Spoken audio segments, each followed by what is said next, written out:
নমস্কাৰ সকলোকে স্বাগতম জনাইছো আসাম কেৰিয়াৰ পইণ্ট ইউটিউব চেনেলৰ অন্য এটা নতুন ভিডিঅ'লৈ। আজিৰ এই ভিডিঅ'টোত আমি আপোনালোকৰ আগন্তুক অনুষ্ঠিত হ'ব লগা SSCGD কনষ্টেবল পৰীক্ষাৰ বাবে সহায়ক হোৱাকৈ এটা জিকে ক্লাছ লৈছো। তো ইয়াত আমি মোষ্ট ইম্পৰ্টেণ্ট কেইটামান জিকে কুৱেশ্যন চাম যিকেইটা আপোনালোকৰ আগন্তুক পৰীক্ষাৰ বাবে অতিকৈ সহায়ক হ'ব। সেইকাৰণে আপোনালোকে ভিডিঅ'টো স্কিপ নকৰিব আৰু প্ৰতিটো কুৱেশ্যনে মনত ৰাখিবলৈ চেষ্টা কৰিব। আৰু যেহেতু আপোনালোকৰ SSCGD এপ্লাই চলি আছে তো আগন্তুক হয়তো খুব 2 মাহ বা 3 মাহৰ ভিতৰতে এক্সামটো পাতি দিব।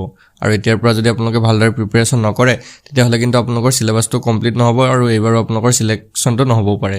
সো এতিয়াৰ পৰা ভালদৰে লাগি যাওক। আৰু যদি আপোনালোকৰ SSCGD অল ছাবজেক্টৰ মোষ্ট ইম্পৰ্টেণ্ট আৰু কিতাপৰ দৰে PDF লাগে তেতিয়াহ'লে কেৱল 149 টকা পে'মেণ্ট কৰি আমাৰ পৰা PDF সমূহ লৈ ল'ব পাৰিব। তাতে আপোনালোকৰ SSCGDৰ বাবে সিলেবাস মতে সকলো ছাবজেক্ট পাই যাব। তো PDF খিনি পাবলৈ স্ক্ৰীনত যিটো নাম্বাৰ দেখিছে সেইটো আমাৰ হোৱাটছআপ নাম্বাৰ হয়। তাত মেছেজ কৰি কেৱল 149 টকা পে'মেণ্ট কৰি এই PDF সমূহ আপোনালোকে কিতাপ এক্সট্ৰাকে কিনাৰ দিতে দৰকাৰ নাই আৰু PDF কিনি ল'লে সেইখিনিৰ পৰা আপোনালোকে গোটেইখিনি পঢ়ি থাকিব পাৰিব। আৰু ক্লাছবিলাকতো আমি দিয়ে থাকিম, সেইবিলাক চালেই হৈ যাব। তো এতিয়া আমি কুৱেশ্যনখিনিলৈ যাওঁ। তো ফাৰ্ষ্ট কুৱেশ্যনটো কি কৈছে চাওক।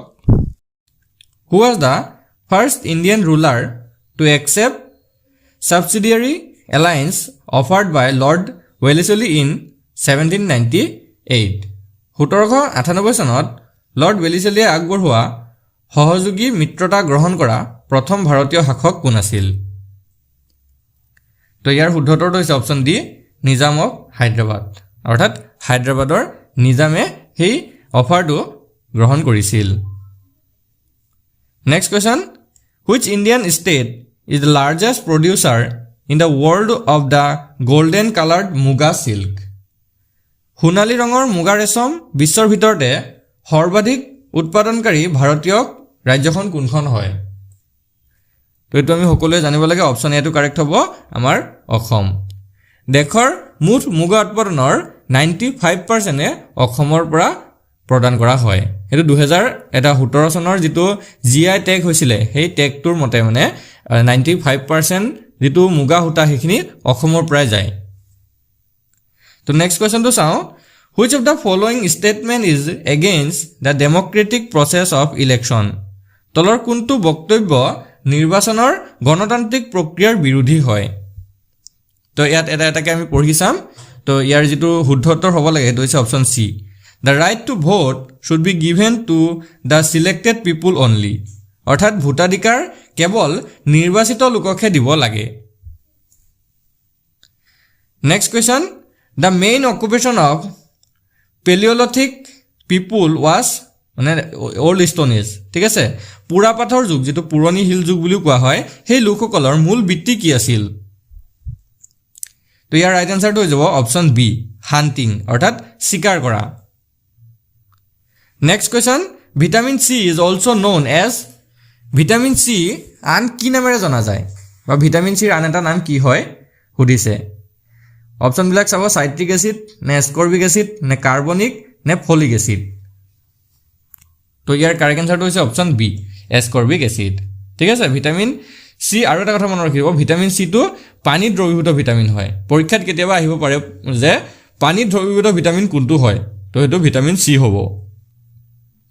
Next question, article 340 of the Indian constitution deals with. ভাৰতীয় সংবিধানৰ 340 নং অনুচ্ছেদত নিম্নোক্ত বিষয়সমূহৰ বিষয়ে উল্লেখ আছে। অৰ্থাৎ তলৰ কোনটো বিষয়ৰ বিষয়ে উল্লেখ আছে অনুচ্ছেদ 340ত? তো এইটো যদি আমি চাওঁ ইয়াৰ ভিতৰত কাৰেক্ট এনচাৰটো হ'ব option B, backward classes commission অৰ্থাৎ পিছপৰা শ্ৰেণী আয়োগৰ বিষয়ে উল্লেখ আছে। Next question, the pioneer of the bhakti movement in India was. ভাৰতত ভক্তি আন্দোলনৰ পথ প্ৰদৰ্শক কোন আছিল? শুদ্ধ উত্তৰটো হৈছে option C, Ramanuja. Next question, which of the following country is not a member of BASIC? তলৰ কোনখন দেশ BASIC বেচিকৰ সদস্য নহয়? ইয়াৰ শুদ্ধ উত্তৰটো হৈছে অপশ্যন বি, ইণ্ডোনেছিয়া। তো বেচিকৰ সদস্য দেশকেইখন হৈছে আমাৰ ভাৰত, চীন দেশ, ব্ৰাজিল আৰু দক্ষিণ আফ্ৰিকা। নেক্সট কুৱেশ্যনটো হৈছে, the market regulation in India were introduced by. ভাৰতত বজাৰ নিয়ম প্ৰৱৰ্তন কৰা হৈছিল অৰ্থাৎ কোনে প্ৰৱৰ্তন কৰিছিল বজাৰ যিবিলাক নিয়ম আছে নিয়ম প্ৰৱৰ্তন কৰা লোকজন হৈছে option D Alauddin Khilji next question for galvanizing iron which of the following metal is use galvanizing আইৰণৰ বাবে তলৰ কোনটো ধাতু ব্যৱহাৰ কৰা হয়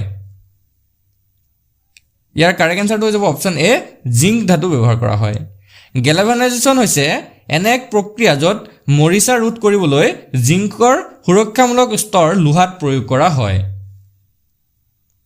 নেক্সট কুৱেশ্যনটো হৈছে the remains of Vijayanagar empire can be found in বিজয়নগৰ সাম্ৰাজ্যৰ অৱশিষ্ট এইখিনিতে পোৱা যায় অৰ্থাৎ ক'ত পোৱা গৈছে ঠিক আছে বিজয়নগৰ সাম্ৰাজ্যৰ যিখিনি অৱশিষ্ট সেইখিনি কোন ঠাইত পোৱা গৈছে তো এইটো হৈ যাব অপশ্যন বি হাম্পিত পোৱা গৈছে ঠিক আছে কৰ্ণাটকৰ হাম্পিত এই অৱশিষ্টখিনি পোৱা গৈছে আৰু সেইকাৰণে হাম্পি হৈছে বিশ্বৰ এটা ঐতিহ্য ক্ষেত্ৰ ঠিক আছে ইউনেস্কোৱে হাম্পিক বিশ্বৰ এটা ঐতিহ্য ক্ষেত্ৰ হিচাপে চিনাক্ত কৰিছে next question Vijay Kumar bagged silver medal in Olympics 2012 in which event 2012 চনৰ অলিম্পিকত কোনখন ইভেণ্টত বিজয় কুমাৰে ৰূপৰ পদক লাভ কৰিছিল তো এইটো হৈ যাব option B 25 metre rapid fire pistol ঠিক আছে 25 মিটাৰ ৰেপিড ফায়াৰ পিষ্টলত বিজয় কুমাৰে ৰূপৰ পদক লাভ কৰিছিল আৰু ইভেণ্টটো আছিলে 2012 চনৰ অলিম্পিকত আৰু এই যেটো অলিম্পিক এটো লণ্ডনত অনুষ্ঠিত হৈছিল নেক্সট কোৱেশ্যনটো চাও ৰাণী ৰুদ্ৰমা দেৱী বিলং টু হুইচ ডাইনেষ্টি ৰাণী ৰুদ্ৰমা দেৱী কোন বংশৰ অন্তৰ্গত আছিল ইয়াৰ শুদ্ধতৰ হৈ যাব অপশ্যন সি কাকতীয়া ডাইনেষ্টি তোমাৰ ৰাখিব ৰাণী ৰুদ্ৰমা দেৱী কাকতীয়া বংশৰ আছিল নেক্সট কোৱেশ্যনটো আগবঢ়ো question number 14 which Mughal empire built the Red Fort in Delhi কোনজন মুঘল সম্ৰাটে দিল্লীত লাল কিল্লা নিৰ্মাণ কৰিছিল তো বন্ধুসকল ইয়াৰ শুদ্ধতৰটো হৈছে অপশ্যন ডি শাহজাহানে পিছৰ প্ৰশ্নটো হৈছে the salaries and allowances of union ministers are determined by the কেন্দ্ৰীয় মন্ত্ৰীসকলৰ দৰমহা আৰু ভাত্তা নিৰ্ধাৰণ কৰা হয় ৰাজ্যৰ অৰ্থাৎ কোনটো পৰিষদে এটো নিৰ্ধাৰণ কৰে বা কোনে নিৰ্ধাৰণ কৰে তো এটো হৈ যাব অপশ্যন সি পাৰ্লিয়ামেণ্ট অৰ্থাৎ সংসদে এটো নিৰ্ধাৰণ কৰে ঠিক আছে মন্ত্ৰীসকলৰ দৰমহা আৰু ভাত্তা এটো 1952 চনৰ আইনমতে সংবিধানৰ 106 নং অনুচ্ছেদৰ দ্বাৰা প্ৰতিষ্ঠা কৰা হৈছিল ঠিক আছে মনত ৰাখিব 1952 চনৰ সংবিধানৰ 106 নং অনুচ্ছেদৰ দ্বাৰাই এই যেটো হিহঁতৰ দৰমহা নিৰ্ধাৰণ কৰা আইন এটো প্ৰযোজ্য হৈছিল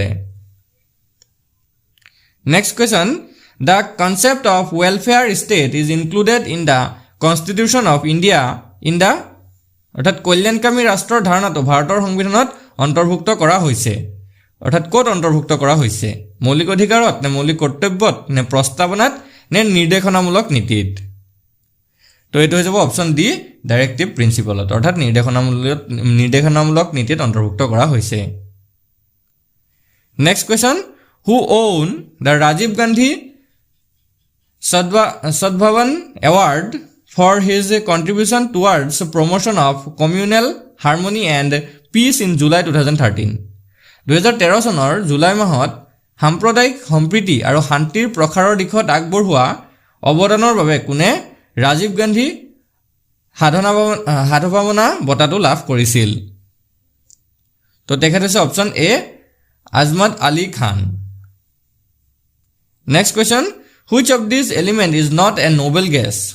এই মৌলবোৰৰ ভিতৰত কোনটো মৌল নোবেল গেছ নহয় অপশ্যন চাৰিটা দিয়া আছে নিয়ন ব্ৰমিন হিলিয়াম আৰু ক্ৰিপ্টন এইকেইটাৰ ভিতৰত কোনটো নোবেল গেছ নহয় সুধিছে তো ইয়াৰ ৰাইট আনসাৰটো হ'ব অপশ্যন বি ব্ৰমিন ঠিক আছে ব্ৰমিনটো এটা নোবেল গেছ নহয় বাকি কিটা গুটেকিটা হয় নিয়ন হিলিয়াম ক্ৰিপ্টন ইয়াৰ লগতে আৰু দুটা মানুহ আছে জেনন ৰেডন হেবিলাকো নোবেল গেছ হয় next question Which part of the computer does the arithmetical calculations? Computer কোনটো অংশত গাণিতিক গণনা কৰা হয় মেমৰি হ'ব নে কিবোৰ্ড নে CPU নে ALU তো এইটো হ'ব অপশ্যন ডি ALU অৰ্থাৎ the arithmetic logic unit Next question the first discourse of Buddha at Deer Park in Sarnath is called হাৰনাথৰ হৰিণ পাৰ্কৰ বুদ্ধৰ প্ৰথম বক্তৃতাটোৰ নাম কি আছিল তো এইটো হৈ যাব অপচন ডি মহাধৰ্ম চক্ৰ প্ৰৱৰ্তন অৰ্থাৎ মহাধৰ্ম চক্ৰ প্ৰৱৰ্তন আছিল বুদ্ধদেৱে হাৰনাথৰ হৰিণ পাৰ্কত দিয়া প্ৰথমটো বক্তৃতা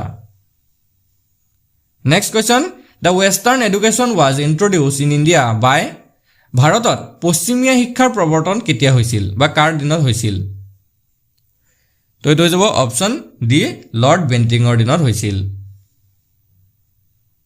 next question what does CFSL stands for CFSL এ কি বুজায় তো ইয়াৰ শুদ্ধ উত্তৰটো হৈছে option B central forensic science laboratory next question which one of the following type of forest is found in the Ganga Brahmaputra delta Ganga Brahmaputra বদ্বীপৰ তলৰ কোনবিধ বনাঞ্চল পোৱা যায়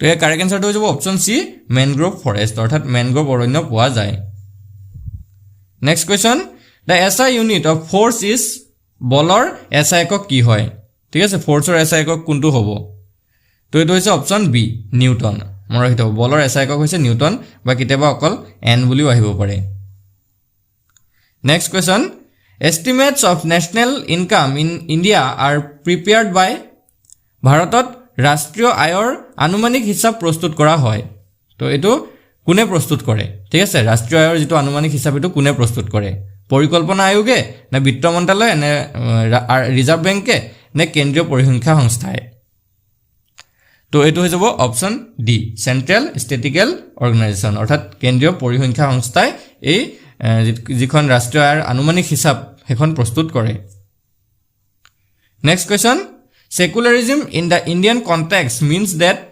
ভাৰতীয় প্ৰেক্ষাপটত ধৰ্ম নিৰপেক্ষতাৰ অৰ্থ হ'ল ৰাইট আনসাৰটো হৈছে option D both A and B অৰ্থাৎ এই এ অপচনটো আৰু বি অপচন দুইটাই ইয়াতে শুদ্ধ হয় দুইটা ইয়াৰ অৰ্থটো হয় যে ধৰ্মৰ কাৰণে নাগৰিকক বৈষম্য কৰা নহয় আৰু ধৰ্মক এজন নাগৰিকৰ ব্যক্তিগত বিষয় হিচাপে গণ্য কৰা হয় তো নেক্সট কোৱেশ্চনটো চাও Madurai was the capital of মাদুৰাইৰ কাৰ ৰাজধানী হয় তো ইয়াৰে শুদ্ধ উত্তৰটো হৈছে অপচন ডি পাণ্ডিয়াছ ঠিক আছে মাদুৰাইটো পাণ্ডিয়াসকলৰ ৰাজধানী হয় next question which one of the following communities is an African community তলৰ কোনটো সম্প্ৰদায় আফ্ৰিকান সম্প্ৰদায় হয় ৰাইট আনসাৰটো অপচন ডি মাসাই ঠিক আছে মাসাইটো এটা আফ্ৰিকান কমিউনিটি হয় next question which dynasty ruled Golconda from 1512 to 1681 1512 চনৰ পৰা 1881 চনলৈকে কোনটো বংশই গোলকন্দাত শাসন কৰিছিল তো এইটো হ'ব অপচন বি কুতুব শাহী ডাইনেষ্টি ঠিক আছে কুতুব শাহী বংশই শাসন কৰিছিল আজি ভিডিঅ'ৰ শেষৰ প্ৰশ্নটো হৈছে which wildlife sanctuary was declared as the first national park in India কোনখন বন্যপ্ৰাণী অভয়াৰণ্যক ভাৰতৰ প্ৰথম ৰাষ্ট্ৰীয় উদ্যান হিচাপে ঘোষণা কৰা হৈছিল তো এইটো কিন্তু খুব ইম্পৰ্টেন্ট কোৱেশ্চন হয় মনত ৰাখিব এইটো কাৰেক্ট আনসাৰটো হ'ব option D Jim Corbett national পাৰ্কক ঠিক আছে জিম কৰবেট ৰাষ্ট্ৰীয় উদ্যানখনক ভাৰতৰ প্ৰথম ৰাষ্ট্ৰীয় উদ্যান হিচাপে ঘোষণা কৰা হৈছিল তো বন্ধুসকল আজি ভিডিঅ'ত আমি এইকেইটা কোৱেশ্চন চালো যদি আপোনালোকৰ কোৱেশ্চন কেইটা ভাল লাগিলে ভিডিঅ'টো এটা লাইক কৰি দিব আৰু চেনেলটো সাবস্ক্ৰাইব কৰি কাষত থকা বেল আইকনটো দবাই দিব